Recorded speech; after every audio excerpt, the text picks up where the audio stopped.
அற்புதமான நிகழ்ச்சி. அது இவ்வளவு கடுமையான வெயிலில் நிறையா தாய்மார்கள் ஆர்வத்தோடு கலந்துருக்கிறது எனக்கு ரொம்ப மகிழ்ச்சியாக இருக்குது.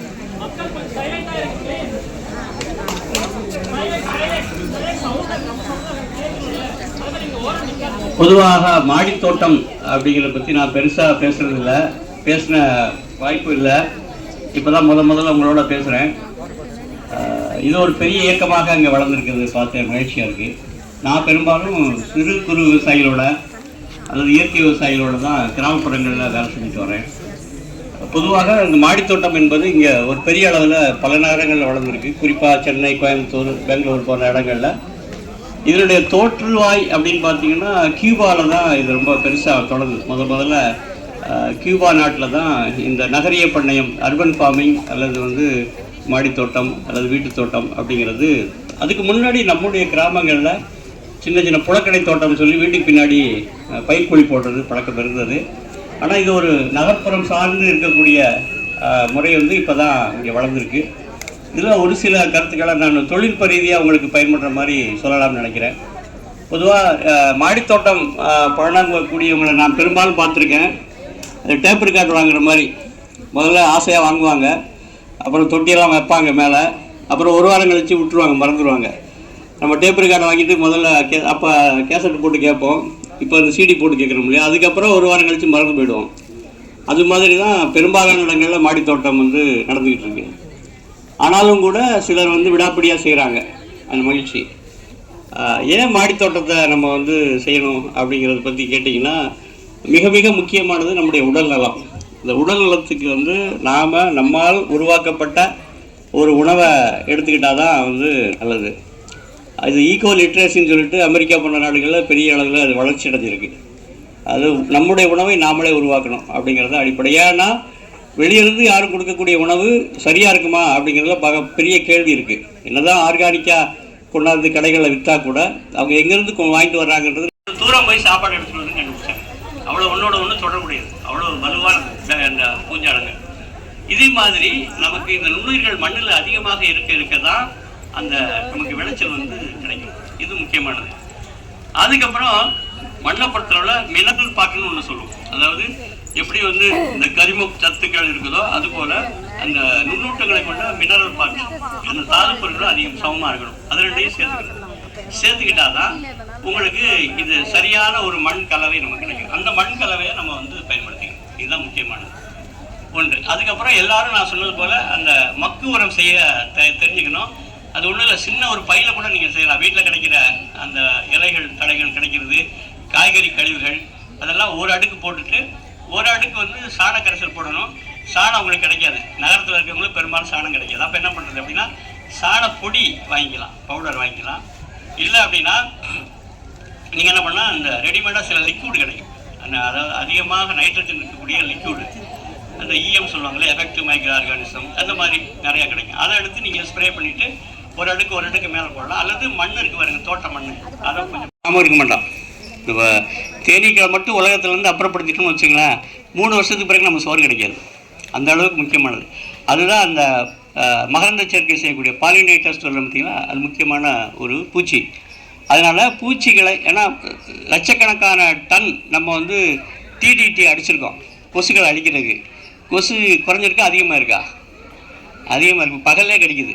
இந்த கிளைமேட் சேஞ்சில் என்ன சொல்கிறாங்கன்னா, இந்த கொசு ஆண் கொசு கடிக்கிறது இல்லை, பெண் கொசு தான் கடிக்குமா. சயின்டிஸ்ட் சொல்கிறாங்க. அந்த பெண் கொசு ஒரு நாளைக்கு ஒரு தடவை தான் கடிக்குமா. ஏன்னா அது இனப்பெருக்கம் பண்ணுறக்க இந்த காலநிலை மாற்றம் வந்துச்சு பாருங்கள், அதுக்கு பிறகு 2 தடவை கடிக்குமா. ஒரு தடவை கடித்தாலே தாங்க முடியலை, 2 தடவை கடிச்சா என்ன ஆகுறது? அப்போ கொசுக்களை எல்லாம் அழிக்க முடியாது. கொசுக்கள் மட்டும் இல்லை, எந்த பூச்சியுமே அழிக்க முடியாது, அழிக்கக்கூடாது. ஏன்னா அதுக்கான ஒரு வேலை அது செய்யுது.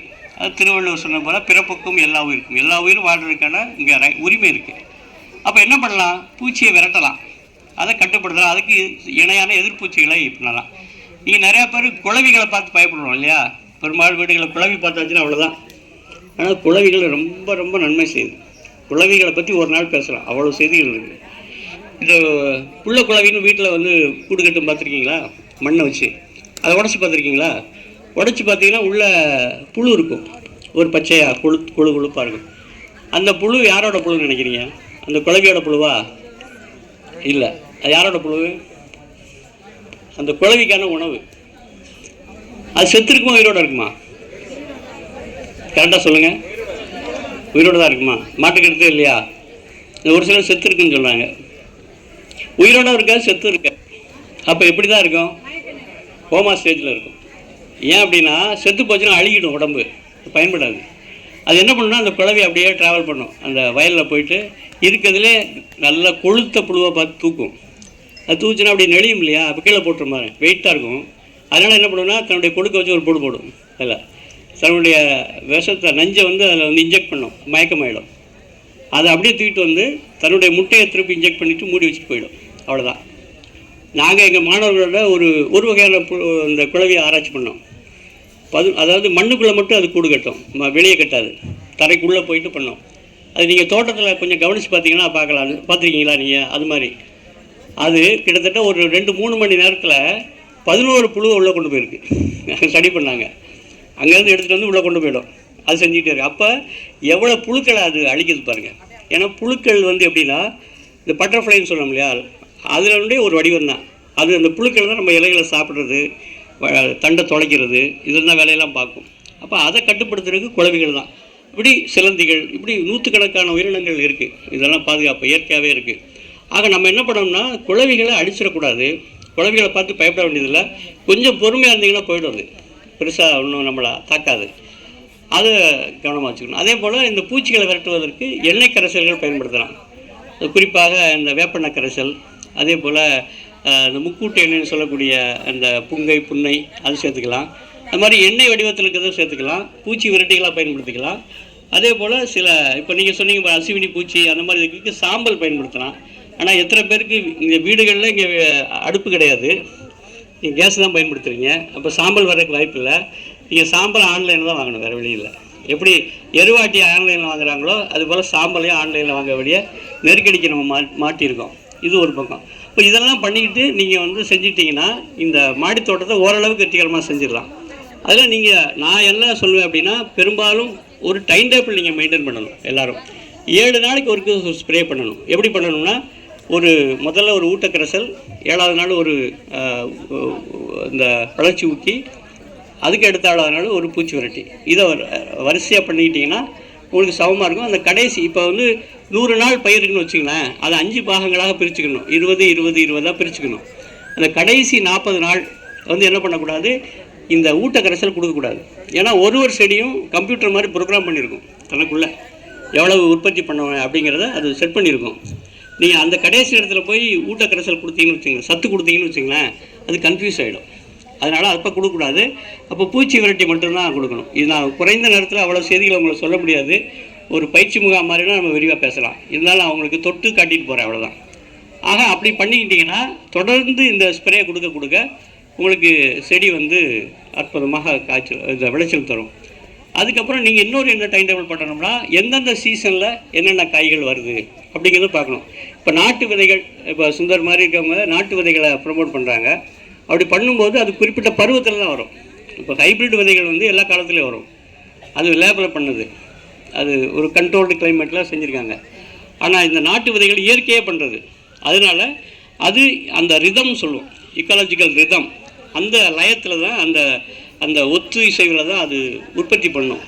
அப்போது எந்தெந்த காலத்துக்கு என்னென்ன பயிர்கள் வரும் அப்படிங்கிற ஒரு டைம் டேபிள் உங்கள்கிட்ட இருக்கணும். அதை வச்சு தான் நீங்கள் வந்து சாகுபடி பண்ணணும். அதை செஞ்சுக்கலாம். அது போக பெரும்பாலும் கீரைகள், நிறைய கீரைகள் நீங்கள் பயன்படுத்த ஆரம்பிக்கணும். ஏன்னா கீரைகள் தான் மிகச்சிறந்த ஒரு உணவுன்னு சொல்லிட்டு உலக அளவில் இருக்கக்கூடிய இந்த உணவு ஆராய்ச்சியாளர்கள் சொல்கிறாங்க. அதில் வந்து குறிப்பாக நமக்கு வரக்கூடிய நோய்கள், இப்போ நேற்று கூட ஒரு டாக்டர்கிட்ட பேசிக்கிறப்ப அவங்க சொன்னார், இந்த மூட்டு வலின்னு சொல்கிறாங்களா, மூட்டு வலி இடுப்பு வலி பெண்களுக்கு 30 வயசுக்கு மேலே தொடங்கி 40 வயசு அதிகமாகுது அப்படின்னு கண்டுபிடிக்கிறாங்க. அதுக்கான காரணம் எலும்பு தேய்மானம்ங்கிறாங்க. அந்த எலும்பு வந்து ஒன்றோட ஒன்று ஒட்டிக்குது, தேஞ்சுது. அப்போ அது வல்லாமல் இருக்கிறதுக்கு கால்சியம் அதிகமாக இருக்கக்கூடிய உணவுகள் பால் உணவுகள் அப்படின்னு சொல்லுவாங்க. ஆனால் பால் உணவுகள் என்ன சிக்கல்னா சளி அதிகமாகும். அப்போ அதை குறைக்கிறதுக்கு இந்த கீரைகள் ரொம்ப முக்கியமானது. இப்போ நீங்கள் எத்தனை பேருக்கு நாயுருவி கீரை தெரியுமா? நாயுருவி பார்த்துருக்கீங்களா? அந்த கீரை சாப்பிட்ருக்கீங்களா? ரொம்ப அற்புதமானது, கால்சியம் ரிச் அது. இன்னொன்று என்னென்னா அந்த விதை இருக்குது பார்த்தீங்களா, அதை ஒரு சின்ன கொஞ்சம் எடுத்துகிட்டு ஒரு ஒரு உள்ளங்கை அளவு எடுத்து நீங்கள் சாப்பிட்டுட்டீங்கன்னு வைக்க பசி எடுக்காது. அந்த வேர் இருக்குது பாருங்கள், அந்த வேர் எடுத்து நல்லா பல்லால் மென்னுட்டு கல் எடுத்து கடிச்சிங்கன்னா கல் உடஞ்சிரும். அது பேர் கல்லுடை குடோரின்னு பேர். அவ்வளவு ஒரு அற்புதமான ஒரு மூலிகை தான் அந்த நாயுருவி. இது மாதிரி நிறைய பயிர்கள் ஒன்று ஒன்றுக்கு ஒரு தனித்தன்மை இருக்குது. இப்போ இது காட்டுக்கீரைகள் நிறையா பேர் உங்களுக்கு தெரியாது. இப்போ மின்னை, முஷ்டை அதெல்லாம் சங்க இலக்கியத்திலே நிறைய சொல்லப்பட்டிருக்கு. அதெல்லாம் நிறைய பேர் தெரியாது. இப்போ இங்கே அதெல்லாம் நீங்கள் என்ன பண்ணணும்னா குழந்தைகளை நீங்களாம் வந்து அந்த பயிரில் கூடிய பார்க்கணும். பார்த்துட்டு அதை எடுத்துகிட்டு வந்து நீங்கள் மாடியில் வச்சுக்கலாம். 1-2 செடிகளை வச்சுட்டு வளர்க்கலாம். அப்போ அதனுடைய பயன்பாடாக நீங்கள் தெரிஞ்சுக்கணும் எப்படி பயன்படுத்துவது. இப்போ நிறையா பேரை வந்து அது களை செடிகளாக தான் பார்க்குறாங்க. யாருமே அது உணவு சரியாக பார்க்குறதில்ல. நம்ம சாப்பிட்ற உணவில் எத்தனை உணவு இருக்குதுன்னு நினைக்கிறீங்க? எத்தனை ஐட்டம் இருக்குதுன்னு நினைக்கிறீங்க? ஒரு நாளைக்கு நம்ம சாப்பிட்றோம் இல்லையா, வெரைட்டிஸ் எவ்வளோ இருக்கும்? ஒரு 50-20 இருக்குமா? எத்தனை இருக்கும்? WHO ஆய்வு பண்ணி சொன்னாங்க, நம்ம ஒரு 100 ஆண்டுகளுக்கு முன்னாடி 150 வகையான உணவு சாப்பிட்ருக்கோம் அப்படின்னாங்க. இப்போ எத்தனை சாப்பிட்றோம் சொல்லுங்கள்? 2 தான். என்னங்க எப்படி சொல்கிறீங்க? நீங்கள் இதில் மிட்டாய் கடையில் போனால் ஜிலேபி, லட்டு, மிக்சரு எத்தனை ஐட்டம் இருக்குது. அதுக்கு பேஸ் என்னென்னா அரிசியும் கோதுமையும் தான். அதுதான் எல்லாத்துலேயும் இருக்கக்கூடிய பேஸ் மெட்டீரியல், வேறு எதுவும் கிடையாது. அப்போ நம்முடைய உணவு பண்பாடு என்னவா மாறி இருக்குன்னா மோனோகல்ச்சராக மாறி இருக்குது. ஒற்றை உணவு தான் எடுக்கிறோம். இப்போ எப்படி மண்ணில் நான் சொன்னேன் பார்த்தீங்களா, 16 சத்துக்கள் தேவைன்னு சொன்னோம். அதுபோல் சாப்பாடுலேயும் எல்லா சத்துக்களும் இருக்கணும், காம்ப்ரிஹென்சிவாக இருக்கணும். அப்படி இல்லைன்னா நமக்கு நோய்கள் வரும். இப்போ என்ன கண்டுபிடிச்சாங்கன்னா, இப்போ நமக்கு சத்து குறைபாடுன்னு சொல்கிறாங்க இல்லையா. இப்போ நிறையா ரேஷன் கடைகள்லாம் இப்போ செறிவூட்டப்பட்ட அரிசி, வலியூட்டப்பட்ட அரிசின்னு ஒன்று கொடுக்குறாங்க, ஒரு சிவப்பு கலரில் சேர்த்து. அது என்னென்ன ஒன்றும் கிடையாது.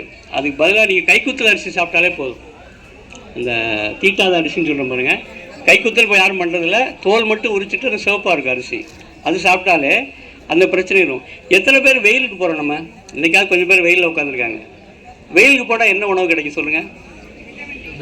அந்த விட்டமின் டியும் முக்கியமாக எலும்பு அந்த ஆர்த்தர்ஜிஸ் சொல்கிறாங்க பார்த்தீங்களா, அந்த மூட்டு வலிக்கு இனிமேல் சிறந்த உணவு வந்து வைட்டமின் டி. அந்த வைட்டமின் டியை மாத்திரையாக வாங்குகிறோம். அதுக்கு பதிலாக கொஞ்சம் நேரம் வெயிலில் போனாலே போதுமானது. ஆனால் வெயிலில் போனால் நமக்கு என்ன பயம், கருத்து போயிடுவோமான்னு பயப்படுறோம். அது ஒரு சிக்கல் இருக்குது. இப்படியெல்லாம் இருக்குது. கருப்புங்கிறது நமக்கு அழகு இல்லை, சிவப்பாக இருக்கிறவன் பொய் சொல்ல மாட்டான் அப்படிங்கிற மாதிரியான ஒரு நம்பிக்கை நமக்கு. கருப்பு தான் உண்மையிலே நம்முடைய நிறம். சரி, அது இந்த இடத்துல பேச வேண்டாம், வேறு இடங்க பேசுவோம். அப்போ இந்த மாதிரி வந்து நீங்கள் ஒரு டைம் டேப்பில் பண்ணி கீரைகளை அதிகப்படுத்தணும். கீரைகள் வந்து 20 நாள் 21 நாள் உங்களுக்கு கிடச்சிடும் கையில். அப்போ தொடர்ந்து வரக்கூடிய கீரைகள் இருக்குது, முருங்கை கீரைகள் இருக்குது. இப்போ கீரைகள் பிள்ளைகள் சாப்பிடாது பெரும்பாலும். அப்போ என்ன பண்ணுறது? பிள்ளைகளை சாப்பிட வைக்கணும் தானே, குழந்தைகள் தானே முக்கியம். அப்போ என்ன பண்ணணும்னா கீரைகளை நீங்கள் ட்ரை பண்ணிடுங்க, பவுடர் ஆக்கிடுங்க. சும்மா ஒன்றும் இல்லை, ஒரு சின்ன பாக்ஸ் மாதிரி ரெடி பண்ணி ஒரு கண்ணாடி கூண்டு மாதிரி பண்ணி உள்ளே வச்சு எடுத்துட்டிங்கன்னா, வெயிலில் வச்சுட்டிங்கன்னா மாடியில், அது நல்லா காஞ்சி பவுடர் ஆகிடும். அதை எடுத்து மிக்சியில் போட்டு அடிச்சிங்கன்னு வச்சுங்களேன், பவுடர் ஆகிடும். அதை தோசை மாவில் சேர்த்துருங்க, இட்லி மாவில் சேர்த்துருங்க, முடிஞ்சு போச்சு. சாம்பாரில் சேர்த்துருங்க, அற்புதமாக கிடச்சிடும். அப்போ எல்லா கீரைகளையும் நீங்கள் பவுடர் ஃபார்மில் வச்சுக்கலாம். வச்சு இதை நிறையா பேர் மார்க்கெட் பண்ணுறாங்க, வெளியே விற்கிறாங்க. அது எதுக்கு அவங்ககிட்ட போய் காசு கொடுத்து வாங்குவானே? ஏன்னா கீரை நீங்கள் பண்ணாலே உங்கள் உணவில் 30% பொருளாதாரத்தை காப்பாற்றிடலாம். உங்கள் செலவில் 30% மிச்சப்படுத்திடலாம். அவ்வளவு அற்புதமானது கீரை. ஸோ இந்த மாதிரி கீரை, அப்புறம் சின்ன சின்ன காய்கறிகள், நாட்டு காய்கறிகள், நம்ம ஊரில் விளையக்கூடிய காய்கள், அதுக்கப்புறம் கேரட்டு, அதுக்கெல்லாம் போகலாம். நம்ம உணவில் அதிகமாக பயன்படுத்துகிறது கேரட்டு தான். முட்டைக்கோஸ், நீங்கள் ஹோட்டலில் போய் சாப்பிட்டீங்கன்னா முட்டைக்கோஸு கேரட் இல்லாமல் வராது. ஏன் அது கொடுக்குறாங்க சொல்லுங்கள்? இப்போ நான் வந்து ஆர்கானிக் இங்கே உற்பத்தி பண்ணி நாங்கள் காய்கறி விற்க போனோம், கடைகளுக்கெல்லாம் கொண்டு போய் கொடுக்க போனோம். ஹோட்டலுக்கு தான் போனோம், பெரிய ஹோட்டலுக்கு போனோடனே எங்களை பார்த்து சிரித்தாங்க அவங்க. நாங்கள் குறைவான விலைக்கு கொடுக்குறோம் அப்படின்னா, போயாப்போ உனக்கு வேறு வேலை இல்லையா? என்னங்க அப்படி சொல்லுங்கள்? நாங்கள் எந்த காய் பயன்படுத்தணும் தெரியுமா? சாயங்காலம் தான் நாங்கள் போவோம் மார்க்கெட்டுக்கு. எதெல்லாம் விற்காமல் மிச்சமாக கிடக்குதோ அதெல்லாம் அழிட்டு வருவோம். அதை காய் உங்களுக்கு சமைச்சு போடுவோம். அந்த ரேட்டுக்கு உங்களால் கொடுக்க முடியுமா அப்படின்னு கேட்டாங்க. ஆக அவங்களுக்கு நம்ம வந்து அந்த மாதிரி போனோம்னா அப்படி தான் சிக்கல் வரும். அப்போ நம்முடைய வீட்டில் பக்கத்தில் கிடைக்கக்கூடிய காய்கறிகளை நம்ம எடுத்து பயன்படுத்தணும், அதுக்கான முன்னுரிமை கொடுக்கணும். அப்போ அதெல்லாம் பண்ணிட்டீங்கன்னா இன்றைக்கி விதைகள் எல்லாமே கொடுக்குறாங்க. கிட்டத்தட்ட எல்லா வகையான விதைகளும் நம்ம தம்பிமார்கள் தங்கைமார்கள் உருவாக்கிட்டாங்க. அப்போ அதெல்லாம் நீங்கள் எடுத்து ஒரு தடவை பண்ணிட்டீங்கன்னா திரும்ப எடுத்து பாதுகாத்துக்கலாம். இப்போ அந்த காலத்தில் வந்து விதையும் அந்த தானியங்களையும் பாதுகாக்கிறதுக்கு ஒரு வழி பண்ணாங்க. எத்தனை பேருக்கு தெரியும் தெரியல. ஒரு பெரிய குலுக்கை கேள்விப்பட்டிருக்கீங்களா? குதிர் குலுக்கை அந்த மாதிரி உள்ளே வச்சுட்டு ஒரு விளக்கேற்றி வச்சுருவாங்க. உள்ளே விளக்கேற்றி வச்சுட்டு களிமண்ணை வச்சு பூசி மூடிடுவாங்க. விளக்கு எவ்வளோ நேரம் எரியும்? ஆக்சிஜன் இருக்கிற வருஷம் பூரா எரிஞ்சிக்கிட்டே இருக்குமா? என்ன இருக்கிற வரைக்கும் எரியுமா? ஆக்சிஜன் இருக்க வரைக்கும் தான் எரியும். அப்புறம் அணைஞ்சிடும். ஆக்சிஜன் இல்லாட்டி உள்ளே ஏதாவது வண்டு வருமா? வண்டு பூச்சிகள் வருமா? இதே தான் நம்ம பின்படுத்தலாம், வீட்டில் பின்பற்றலாம். ஒரு பானையில் அதே மாதிரி விளக்கு ஏற்றி வச்சுட்டு நீங்கள் நல்லா இப்போ வந்து நல்லா டேப்பு போட்டு ஒட்டிக்கிங்க. அவன் அந்த காலத்தில் களிமண் போட்டாங்க, நம்ம நல்லா ஸ்டிக்கர் டேப் போட்டு ஒட்டிக்க வேண்டியது தான். வச்சுட்டு பண்ணிட்டீங்கன்னா அந்த ஆக்சிஜன் இல்லாமல் மாற்றிட்டீங்களே உங்களுக்கு வண்டுகள் வராது. பாதுகாக்கிறதுக்கு முறை இப்போ நிறையா பேர் இந்த பாசிப்பருப்பு உளுந்து வீட்டில் பாதுகாக்க, ஏன்னா ஸ்டோரேஜ் ரொம்ப முக்கியம். என்றைக்கு வந்து நம்ம வந்து வீட்டில் வந்து ஸ்டாக் வைக்க மறந்தமோ அன்றைக்கி தான் மல்டிநேஷனல்ஸ் ஜெயித்தான். ஷாஷையில் வாங்க பழகின பார்த்தீங்களா, அப்போயே நம்மளை சொல்லி முடிச்சிட்டானுங்க. வீடுகளில் அந்த காலத்தில் எல்லா வீட்லேயுமே ஒரு ஸ்டோரேஜ் கண்டெய்னர் இருக்கும். எல்லா இடத்துலையும் குலுக்க சின்ன சின்ன பாத்திரங்களில் 6 மாதத்துக்கு பாதுகாத்து வைப்பாங்க. அப்போ அது ஒரு அடிப்படை தொழில்நுட்பமாக நம்மகிட்ட இருந்தது. அதை உடைச்ச பிறகு இப்போ யாருக்கு லாபம் அப்படின்னா, நீங்கள் சாப்பிட்ற மஞ்சள் இருக்குல்ல, இப்போ மஞ்சள் வந்து ரொம்ப சீப்பாக கிடைக்கும். மார்க்கெட்டில் நினச்சே பார்க்க முடியாது, அவ்வளோ சீப்பாக கிடைக்கும். கொத்தமல்லி அதை விட சீப்பாக கிடைக்கும். நான் கேட்டேன் அந்த ஆளுங்கள்ட்ட, என்ன அப்படின்னு. சில சயின்டிஸ்ட் எல்லாம் போய் விசாரித்தா அவர் அதிர்ச்சிகரமான தகவல் சொல்கிறாங்க. நம்ம வாங்குகிற மஞ்சள் இருக்கா, மஞ்சளே கிடையாது. மஞ்சளில் குர்குமின்னு ஒரு சத்து இருக்கும், அதுதான் அடிப்படையானது. அதை எடுத்துருவான், உறிஞ்சி எடுத்துகிட்டு வெறும் சக்கையை போட்டு அரைச்சி கொடுத்துருவான் சீப்பாக. அதே போல் மிளகாயில் அந்த குறிப்பிட்ட ஆயிலை எக்ஸ்ட்ராக்ட் பண்ணிடுவான், கொத்தமல்லியில் எக்ஸ்ட்ராக்ட் பண்ணிடுவான். அப்போ நம்ம சீப்பாக ஷாஷையில் கிடைக்குது அப்படின்னு வாங்கினோம்னா அப்படி தான் நிறையா அடித்தட்டு மக்கள் வாங்குகிறாங்க. ஏன் அவங்களுக்கு வந்து சத்து குறைபாடு இருக்குது, நோய்ப்பெருக்கு அதிகமாக இருக்குதுன்னு பார்த்தீங்கன்னா, சரியான உணவு கொத்தமல்லின்னு நினச்சிக்கிட்டு வேறு ஏதாவது சாப்பிட்றாங்க, மஞ்சள் நினச்சிட்டு வேறு ஏதாவது சாப்பிட்றாங்க, அவ்வளோதான். இதெல்லாம் வந்து நம்முடைய வாழ்க்கையில் அன்றாடமாக நடக்கக்கூடிய சிரமங்கள் அல்லது துயரங்கள். இதை நம்ம புரிஞ்சுக்கணும். அப்போ தற்சார்பு வாழ்வியல் அப்படின்னு நம்ம பேசுகிறோம்னா சும்மா ஏதோ பம்மாத்துக்கு பேசுகிறதுக்காக இல்லை. இதெல்லாமே அடிப்படையானது. உணவு, நம்முடைய உடை, வாழ்விடம் எல்லாம் அதோடு சேர்ந்தது. இப்போ நம்ம வேறு வழி இல்லாமல் நகர்ப்புறங்களில் வாழ்கிறோம். ஆனாலும் கூட குறைந்தபட்சம் நம்முடைய உணவில் ரொம்ப விழிப்புணர்வாக இருக்கணும். ஃபுட் லிட்ரேசி ரொம்ப முக்கியம். அந்த உணவை பற்றியான விழிப்புணர்வு நமக்கு மட்டும் இல்லை, குழந்தைகளுக்கும். ஏன்னா குழந்தைகள் தான் இந்த குறுக்குறை லேசு ரொம்ப தீவிரமாக இருப்பானுங்க. அதை